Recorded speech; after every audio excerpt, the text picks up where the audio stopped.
हम सभी शांति की तलाश में भाग रहे हैं, लेकिन क्या आपको वहाँ मिली? आप मेडिटेशन करते हैं, मोटिवेशनल वीडियो देखते हैं, पहाड़ों पर छुट्टियाँ बिताने जाते हैं, लेकिन जैसे ही आप अपनी सामान्य ज़िंदगी में लौटते हैं, वो खालीपन, वो एंजाइटी फिर से आपको घेर लेती है। क्यों? क्योंकि हम शांति को बाहर खोज रहे हैं, जबकि हमने इस ब्रह्मांड के उस सबसे पुराने, सबसे रहस्यमय नियम को भुला दिया, जिसे आज से हजारों साल पहले हमारे ऋषियों ने वेदों में लिखा था। आज के इस वीडियो में मैं आपको उस एक वैदिक नियम के बारे में बताने जा रहा हूँ, और मेरा यकीन मानिए, जब तक आप इस एक नियम को नहीं समझते, शांति की तलाश बंद कर दें। ऋग्वेद दुनिया की सबसे पुरानी किताब, इसके पन्नों में एक शब्द बार बार आता है, लेकिन विडंबना देखिए कि आज के समय में इस शब्द को लगभग भुला दिया गया है। वह शब्द है ऋत। ऋत का मतलब क्या है? ये कोई देवी देवता नहीं है, ये कोई पूजा पाठ की विधि नहीं है। ऋत वह अदृश्य शक्ति है, वह कॉस्मिक लॉ है जो इस पूरे ब्रह्मांड को चला रहा है। सूरज का अपने समय पर उगना, मौसम का बदलना, ग्रहों का अपनी कक्षाओं में घूमना और आपके दिल का धड़कना, ये सब ऋत के अधीन है। आसान भाषा में कहें तो ऋत ब्रह्मांड का वो ऑपरेटिंग सिस्टम है जो हर चीज को बैलेंस में रखता है। जब हम इस सिस्टम के खिलाफ जाते हैं तो एंजाइटी, स्ट्रेस और डिप्रेशन पैदा होता है। हम इंसान सोचते हैं कि हम कंट्रोल में हैं। हम अपने भविष्य को, अपने रिश्तों को, अपनी सफलता को फोर्स करना चाहते हैं। यहीं हम ऋत के खिलाफ जा रहे होते हैं।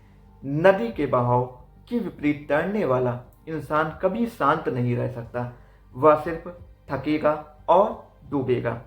अब आप सोच रहे होंगे कि क्या ये सिर्फ एक पुरानी फिलॉसफी है? नहीं, आधुनिक विज्ञान और क्वांटम फिजिक्स आज ठीक उसी नतीजे पर पहुंच रहे हैं जहां हजारों साल पहले वेदों के ऋषि बैठे थे। क्या आप जानते हैं कि क्वांटम मैकेनिक्स के पितामह एल्विंगर श्रोडिंगर अपने काम के दौरान वेदों और उपनिषदों का गहराई से अध्ययन करते थे। अपनी किताब my view of the world में उन्होंने स्पष्ट रूप से स्वीकार किया है कि ब्रह्मांड में अलगाव एक भ्रम है, हर चीज आपसे जुड़ी है। यही तो ऋत है। जब हम खुद को ब्रह्मांड से अलग मानकर अपने अहंकार, ईगो को पालते हैं, हम शांति खो देते हैं।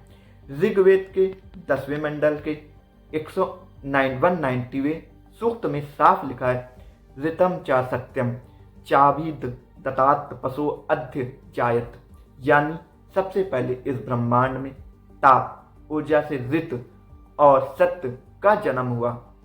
विज्ञान भी यही कहता है कि बिग बैंग के बाद केओस से ऑर्डर बना। ये ऑर्डर ही ऋत है।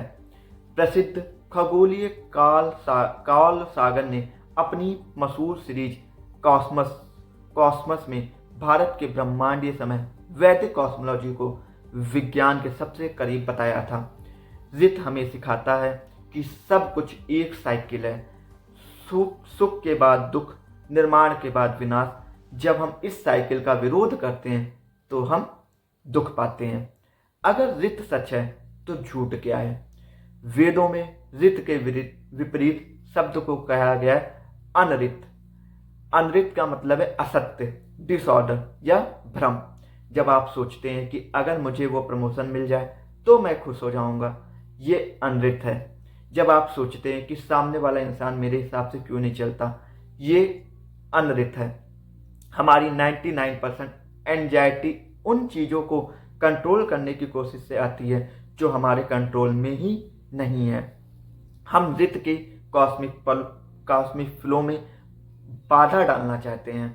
जब आप अपनी जिद को छोड़ते हैं और ब्रह्मांड की टाइमिंग पर भरोसा करते हैं, तब आप ऋत के साथ अलाइन होते हैं। तो अब सवाल यह है कि हम इस वैदिक नियम का पालन अपनी आज की भागदौड़ भरी जिंदगी में कैसे करें? इसके 3 रहस्यमय लेकिन बेहद आसान चरण है। पहला, एक्सेप्टेंस, स्वीकारता। जो हो रहा है उसे होने दे। जब कुछ बुरा हो तो उसे एक सजा मत मानिए, उसे कॉस्मिक गियर शिफ्टिंग मानिए। ब्रह्मांड आपको वहां ले जा रहा है जहां आपको होना चाहिए। दूसरा, एक्शन विदाउट अटैचमेंट, निष्काम कर्म। भगवत गीता का पूरा सार इसी रीत पर आधारित है। आपका कर्म सिर्फ आपका कर्म है, फल तो रीत पर छोड़ दें। नदी अपना काम करती है बहने का, वह यह नहीं सोचती कि समुद्र कितनी दूर है। तीसरा, साइलेंस, मौन। दिन में सिर्फ 10 मिनट के लिए सब कुछ बंद कर दे। कोई फोन नहीं, कोई विचार नहीं, सिर्फ अपनी सांसों को महसूस करें। सांस लेना, सांस छोड़ना भी रित का ही एक हिस्सा है।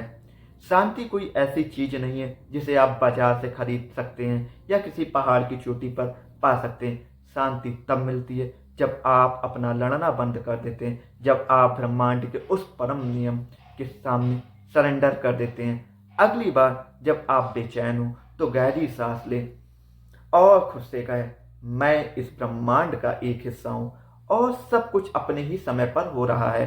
इस एक वैदिक नियम, इस रित को समझ लें और आप पाएंगे कि आपको शांति तलाश करने की जरूरत नहीं थी, क्योंकि शांति हमेशा से आपके ही भीतर मौजूद थी।